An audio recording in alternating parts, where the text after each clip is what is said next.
परमेश्वर पितार धन्यवाद महान प्रभु যিশুর নামে আর যিশুকে জানাই অসংখ্য অসংখ্য ধন্যবাদ। আজকে আরেকটা বাক্য নিয়ে আলোচনা করব যে আমাদের বাইবেলের কেন দরকার হয়, সেই বাক্য নিয়ে আলোচনা করব। তো একটা প্রার্থনা করে নেব। সৃষ্টিকর্তা পিতা, তোমাকে অসংখ্য ধন্যবাদ প্রভু যিশু গুরুর নামে, আর যিশুকে জানাই অসংখ্য অসংখ্য ধন্যবাদ। সুন্দর দিন, সুন্দর সময় দিয়ে সূর্যকে উদিত করে জগৎকে আলোকিত করছো পিতা, এর জন্য আপনাকে অসংখ্য ধন্যবাদ পুত্র প্রভু যিশুর নামে। আর পিতা, যে বাক্য নিয়ে আলোচনা করছি পিতা, পবিত্র আত্মা সহবর্তী থেকে সুন্দরভাবে সেই বাক্যকে পরিচালনা করছেন, এর জন্য বিশ্বাস পুত্র প্রভু যিশুর নামে। আর কি চাইবো, না চাইতে আপনি অকাতরে সব কিছু দিয়ে থাকেন। আপনার সেই একজাত জীবিত পুত্র উদ্ধারকর্তা সেই মিষ্টি গুরু যিশুর নাম থেকে চাইছি, আমেন। চলো আজকে বাক্যের বিষয়বস্তু, যে বাইবেলের কেন দরকার, সেই বাক্য নিয়ে আমরা আলোচনা করব। আজকে অনেক জায়গায় বলছে যে বাইবেলের কোনো দরকার নেই, আত্মার দ্বারা বল। তো প্রথমে একটা দৃষ্টান্তের দ্বারা, যে যদি কোনো ছাত্র কোনোদিন পড়াশোনা না করে, সে পরীক্ষায় বসে যদি পিতাকে বলে, বাবা তুমি আমাকে যে প্রশ্ন পড়েছে সেই প্রশ্নের উত্তর লিখে দাও, বলে দাও, তো সেখানে কি পরমেশ্বর পিতা টিভি স্ক্রিন দিয়ে বা তাকে বই দিয়ে সেখানে কি বলবে যে এই নে এই প্রশ্নের উত্তর, এটা দেখ? যদি সে কোনোদিন সেই বইটাকে, সেই প্রশ্নটাকে পড়ে থাকে, তাহলে পিতা তার মনে সেই প্রশ্নটাকে দেবে। যদি আমরা শাস্ত্রের বাক্যকে কোনোদিন পড়ে থাকি, তাহলে পরমেশ্বর অবশ্যই সেই শাস্ত্রের বাক্যকে আমাদের মধ্যে স্মরণ করিয়ে দেবে। সেই জন্য পরমেশ্বরের বাক্য, যেমন ধরো আদি পুস্তক 2 অধ্যায় 7 পদে যদি যাই, আর সদাপ্রভু ঈশ্বর মৃত্তিকার ধূলিতে আদমকে অর্থাৎ মনুষ্যকে নির্মাণ করিলেন ও তাহার নাসিকায় ফু দিয়া প্রাণবায়ু প্রবেশ করাইলেন, তাহাতে মানুষ সজীব প্রাণী হইল। ঈশ্বর নিঃশ্বাস দিয়ে মনুষ্যকে সজীব প্রাণী করল। আর শাস্ত্র বলছে যে যদি আমরা তিমথিওর 2 তিমথিও 3 অধ্যায় 16 পদে যাই, ঈশ্বর নিঃশ্বাসিত প্রত্যেক শাস্ত্রলিপি আবার শিক্ষার, অনুযোগের, সংশোধনের, ধার্মিকতার সম্বন্ধীয় শাসন নির্মিত উপকারী। এখানে নিঃশ্বাস দিয়ে যেমন সজীব প্রাণী করেছে, আজকে সেই বাইবেল শাস্ত্র দিয়ে আমাদেরকে সেই শিক্ষার, অনুযোগ, সংশোধন ও ধার্মিকতার সম্বন্ধীয় শাসনের নির্মিত উপকারী করেছে আজকে আমি। সেই জন্য আমরা সেই শাস্ত্রকে বাদ দিয়ে কোনো কিছু করতে পারি না। যেমন আদি পুস্তক 2 অধ্যায় 17 পদে লিখেছে, কিন্তু সৎজ্ঞানদায়ক যে বৃক্ষ তাহার ফল ভোজন করিও না, কেননা যেদিন তাহার ফল খাইবে সেদিনই মরিবে। ফলের মধ্যে কোনো বিষ ছিল না, কিন্তু ওখানে একটা আদেশ ছিল, যদি তুমি এই ফলকে খাও তাহলে তুমি অবশ্যই মরবে। কিন্তু হবা সেই আদেশটাকে অন্যরকমভাবে বলেছিল। যদি আমরা আদি পুস্তক 3 অধ্যায় 3 পদে দেখি, কেবল উদ্যানের মধ্যস্থানে যে বৃক্ষ আছে তার ফলের বিষয় ঈশ্বর বলিয়াছেন, তোমরা তাহা ভোজন করিও না, স্পর্শ করিও না, করিলে মরিবে। শাস্ত্র যে ঈশ্বর যে আদেশ দিয়েছিল, সেই ঈশ্বর যে বাক্যকে আদবের মধ্যে দিয়েছিল, হবা সেই বাক্যকে অন্যরকমভাবে বলল। ওখানে বলেছিল তোমরা ভোজন করিও না, আর হবা বলছে স্পর্শ করিও না। আজকে মানুষ তার মন গড়া কথা কাহানির দ্বারা মানুষকে কি করছে, ভুলাচ্ছে। যদি শাস্ত্রকে বাদ দিয়ে আমরা ঈশ্বরের বাক্যকে ধরি, তাহলে কোনো রকম আমাদের শিক্ষার, অনুযোগ বা আমাদের যে সংশোধন বা ধার্মিকতার সম্বন্ধীয় শাসন নির্মিত উপকারী হতে পারে না। আমরা শাস্ত্রকে বাদ দিয়ে কোনো কাজকে আমরা করতে পারি না। সেই জন্য যদি আমরা প্রকাশ দ্বিতীয় বিবরণী 29 অধ্যায় 29 পদে যাই, নিগুড় বিষয় সকল আমাদের ঈশ্বর সদাপ্রভুর অধিকার। নিগুড় বিষয় সকল আমাদের ঈশ্বর সেই সদাপ্রভুর অধিকার, কিন্তু প্রকাশিত বিষয় সকল আমাদের এই যুগে যুগে আমাদের সন্তানদের অধিকার, যেন এই ব্যবস্থার সমস্ত কথা আমরা পালন করিতে পারি। যা কিছু প্রকাশিত হয়েছে সেই শাস্ত্রতে, ঈশ্বর নিঃশ্বাসিত শাস্ত্রতে লিপিবদ্ধ হয়েছে, সে সময় আমাদের সন্তানদের জন্য, আমাদের জন্য যেন আমরা প্রত্যেকে সেই শাস্ত্রের অনুসারে চলে আমরা সেই ঈশ্বরের ইচ্ছাকে পালন করি। আজকে মানুষ বলছে শাস্ত্রকে বাদ দিয়ে আত্মার দ্বারা বলে আমরা ঈশ্বরের কার্যকে করব। কিছু মানুষ আছে যারা ভুল ভ্রান্তিতে পড়ে আছে, যারা এখনো পর্যন্ত ঈশ্বরের সত্যকে না জেনে জ্ঞানের অভাবে বিনষ্ট হচ্ছে। তাই তাদের কাছে, প্রত্যেক ভাই বোনের কাছে অনুরোধ যে শাস্ত্রকে বাদ দিয়ে আমরা ঈশ্বরকে জানতে পারি না। সেই জন্য যে একজন মানুষ সে পাপ করলো, সে আদম, পাপের ফলে তার মৃত্যু হলো। সেই মৃত্যু সেই শারীরিক মৃত্যু নয়, আত্মিক মৃত্যু।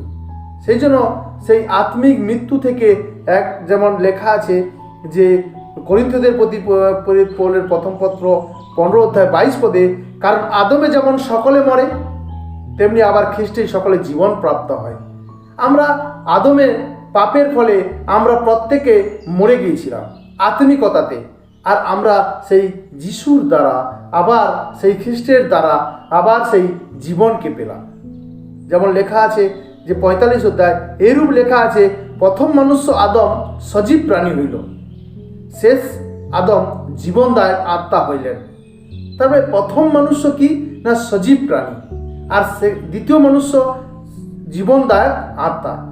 এবারে আত্মা আমাকে যেটা মনে করিয়ে দিবে, যেটা আমাকে যে আদেশ দিয়েছে, সেই আদেশকে যখন আমি পড়ব, আমি যখন পালন করব, যদি না পড়ি তাহলে আমাকে কি করে স্মরণ করিয়ে দেবে?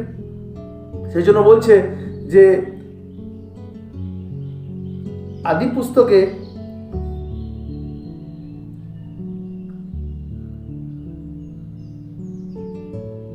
রোমীয়দের প্রতি প্রেরিত পৌলের প্রথম পত্র 15 অধ্যায় 4 পদে, কারণ পূর্বকালে যাহা যাহা লিখিত হইয়াছিল সে সকল আমাদের শিক্ষা নিমিত্তে লিখিত হইয়াছিল। পূর্বকালে যা কিছু শাস্ত্রতে লিখিত হয়েছে আমাদের শিক্ষা নিমিত্ত লিখিত হইয়াছিল, যেন শাস্ত্রমূলক ধৈর্য সান্ত্বনা দ্বারা আমরা প্রত্যাশা প্রাপ্ত হই। আমাদের যে আজকে প্রত্যাশা, যে উদ্দেশ্য যে আমরা সেই স্বর্গরাজ্যে অনন্ত জীবন পাবো, সেটা শাস্ত্রতে লিপিবদ্ধ করা আছে। সেই শাস্ত্রের শিক্ষাতে যেন আমরা থেকে সেই শাস্ত্রের বাক্যকে যেন আমরা পড়ে সেই রকমভাবে আমরা শাস্ত্রমূলক ধৈর্য ও সান্ত্বনা দ্বারা আমরা প্রত্যাশা প্রাপ্ত হই। আমরা শাস্ত্রকে বাদ দিয়ে কোনো কিছু করতে পারবো না। কারণ এখানে বলছে ঈশ্বর নিঃশ্বাসিত প্রত্যেক শাস্ত্রলিপি আবার শিক্ষার, অনুযোগের, সংশোধনের, ধার্মিকতার সম্বন্ধীয় শাসন নির্মিত উপকারী, যেন ঈশ্বরের লোক পরিপক্ক সমস্ত সৎকর্মের জন্য সুসজ্জীভূত হয়। যখন আদম পাপ করেছিল, সেই প্রথম যে আদেশ দিয়েছিল সেই আদেশকে অমান্য করেছিল। যখন মানুষকে নিঃশ্বাসের দ্বারা জীবিত করলো, জীবিত করার পরে আদমকে আদেশ দিল যে তুমি কীরকমভাবে চলবে, কীরকমভাবে বলবে, কি দেখবে, কি শুনবে, কি কাজ করবে, সমস্ত কিছু সেই ঈশ্বর তাকে আদেশ দিয়েছিল।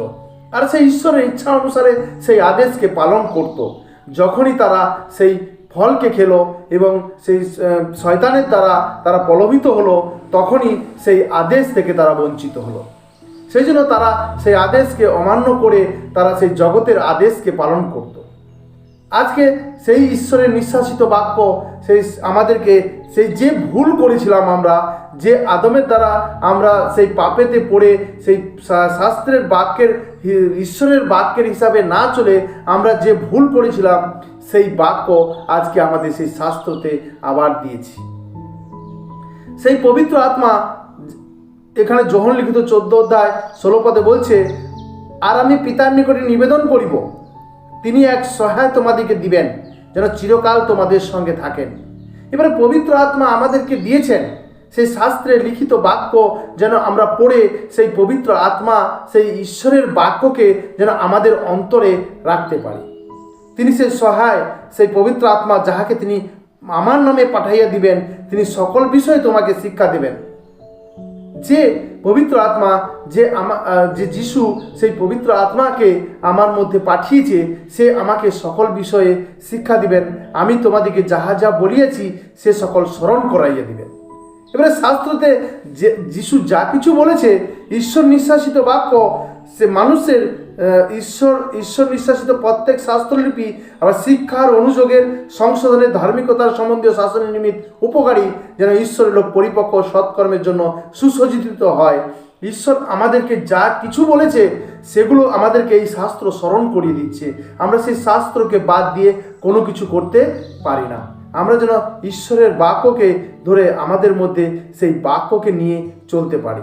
আজকে যারা বলছে যে বাক্যের প্রয়োজন নেই, আমরা আত্মার দ্বারা বলবো, যদি কোনো মানুষও এই শাস্ত্রকে না পড়ে তাহলে আত্মাতে সে কিভাবে সে বুঝতে পারবে যে কি বলছে। আজকে দাদা ভাই, দিদি ভাইয়ের বা কোনো পাস্টারের কথা শুনে আজকে মানুষ কি করছে, ও যেটা বলছে রাইট, কিন্তু শাস্ত্রতে এসে আমি খুঁজছি না।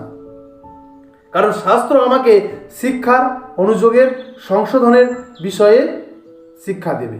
আমাদের এই জন্য বলছে যে কারণ পূর্বকালে যাহা যা লিখিত হইয়াছিল সে সকল আমাদের শিক্ষা নিমিত্ত লিখিত হইয়াছিল, যেন শাস্ত্রমূলক ধৈর্য সান্ত্বনা দ্বারা আমরা প্রত্যাশা প্রাপ্ত হই। এখানে বলছে যে ঈশ্বর নিঃশ্বাসিত প্রত্যেক বাক্য, শাস্ত্রলিপি শিক্ষার আমাদেরকে শিক্ষা দিচ্ছে যে তোমরা এইভাবে চলো। যেমন আদমকে পরমেশ্বর শিক্ষা দিয়েছিল, কিন্তু আদম পাপ করার ফলে সেই শিক্ষা থেকে বঞ্চিত ছিল। আজকে যিশুর দ্বারা আমরা সেই শাস্ত্রীয় বাক্যতে, শাস্ত্রীয় যে বাইবেল শাস্ত্রতে সেই শিক্ষাকে পাচ্ছি, যাতে আমরা সেই ঈশ্বরের সঠিক বাক্যকে ধরে চলতে পারি, যেন আমরা পরিপক্ক হতে পারি। যেন বলছে অনুযোগের আমাদের মধ্যে যে আজ প্রথমে কি ছিল, মন এদিক ওদিক টলমল করত, আজকে আমরা অনুযোগের বিষয় যেন আমরা সেই ঈশ্বরের বাক্যতে অনুযোগ করতে পারি।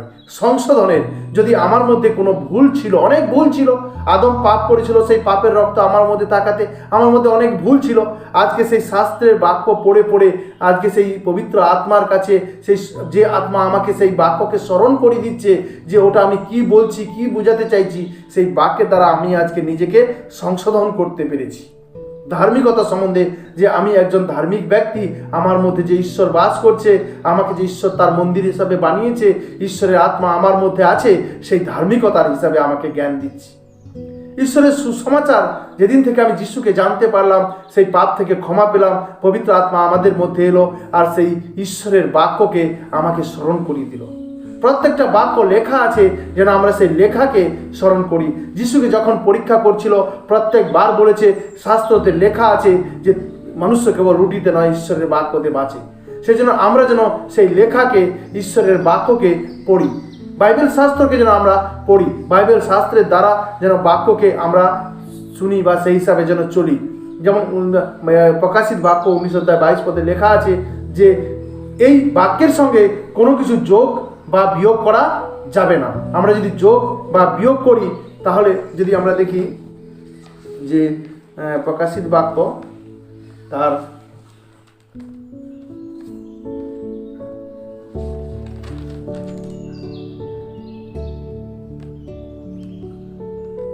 এই শাস্ত্রের সঙ্গে এই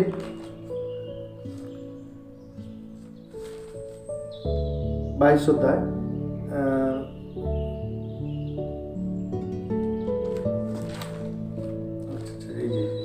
19 পদে, আর যদি কেহ এই ভাববাণী গ্রন্থের বচন হইতে কিছু হরণ করে, তবে ঈশ্বর এই গ্রন্থে লিখিত জীবন বৃক্ষ হইতে, পবিত্র নগর হইতে তাহা অংশ হরণ করিবেন। তারপরে বলছে, যাহারা এই গ্রন্থের ভাববাণী বচন সকল শুনে প্রত্যেককে জানে জ্ঞানে, প্রত্যেক জনের কাছে আমি সাক্ষ্য দিয়ে বলিতেছি, যদি কেহ ইহার সহিত আর কিছু যোগ করে, ঈশ্বর সেই ব্যক্তিকে এই গ্রন্থে লিখিত আঘাত সকল যোগ করিবেন। তাহলে আমাকে বলছে যে এই বাক্যের, এই শাস্ত্রের বাক্যতে আমি যেন কিছু যোগ বা বিয়োগ না করি। আজকে এই শাস্ত্রকে বাদ দিয়ে মানুষ নিজের ইচ্ছা মতো যোগ বিয়োগ করে সেই ঈশ্বরের বাক্যকে প্রচার করছে।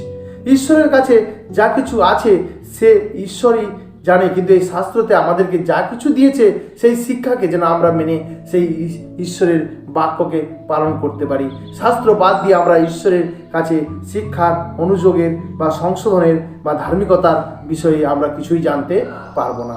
এই শাস্ত্রকে পড়ে আমি আমার নিজের জীবনকে সেই পবিত্র আত্মা আমাকে দিয়েছে, স্মরণ করে দিচ্ছে যে এটা করো, এটা করো। এই জন্য যদি আমরা না পড়ি, তাহলে কি করে বুঝতে পারবো যে ঈশ্বরের বাক্য, সেই প্রকৃত সেই শাস্ত্র যে ঈশ্বর নিঃশ্বাসিত বাক্য আছে। ঈশ্বর নিঃশ্বাস দিয়ে মানুষকে জীবন দিয়েছিল, আজকে ঈশ্বর নিঃশ্বাসিত বাক্য, সেই শাস্ত্র দিয়ে আমাদেরকে জীবন দিয়েছে, সেই পবিত্র আত্মা দিয়ে আমাদেরকে জীবন দিয়েছে। এই জন্য আমরা যেন বাইবেলকে বাদ দিয়ে কোনো কিছু না করি। চলো পিতার ধন্যবাদ মহান প্রভু যিশুর নামে, আর যিশুকে জানাই অসংখ্য অসংখ্য ধন্যবাদ।